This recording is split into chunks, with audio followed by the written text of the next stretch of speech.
What medications interact with Pepto-Bismol? Imagine you're feeling upset stomach or indigestion, and you reach for Pepto-Bismol. While it can be helpful, it's important to know that it can interact with other medicines you might be taking. Pepto-Bismol contains bismuth subsalicylate, which is a type of salicylate. Salicylates are related to aspirin, and they can cause issues when combined with certain drugs. For example, if you are taking nonsteroidal anti-inflammatory drugs like aspirin, ibuprofen, naproxen, meloxicam, indomethacin, or diclofenac, combining them with Pepto-Bismol can increase the risk of side effects. These include stomach irritation, bleeding, or even salicylate toxicity, which can be serious.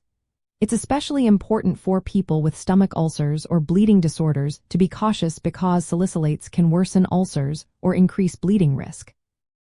Pepto-Bismol can also interact with other salicylates, such as aspirin, leading to additive effects.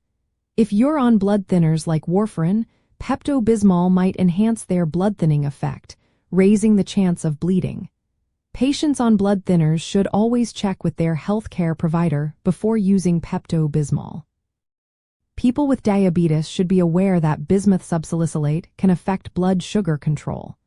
It may interfere with medications like insulin, metformin, or sulfonylureas. Gout patients taking medications like probenecid should also be cautious, as Pepto-Bismol might reduce their effectiveness or worsen gout symptoms. Anti-seizure medications such as valproic acid or phenytoin can have altered blood levels when taken with Pepto-Bismol.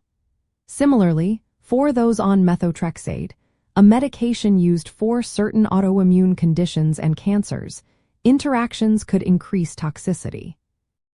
Antibiotics in the tetracycline class, including doxycycline and minocycline, can have their absorption impaired by bismuth subsalicylate, making them less effective. This is especially important if you are on antibiotics for infections or other conditions.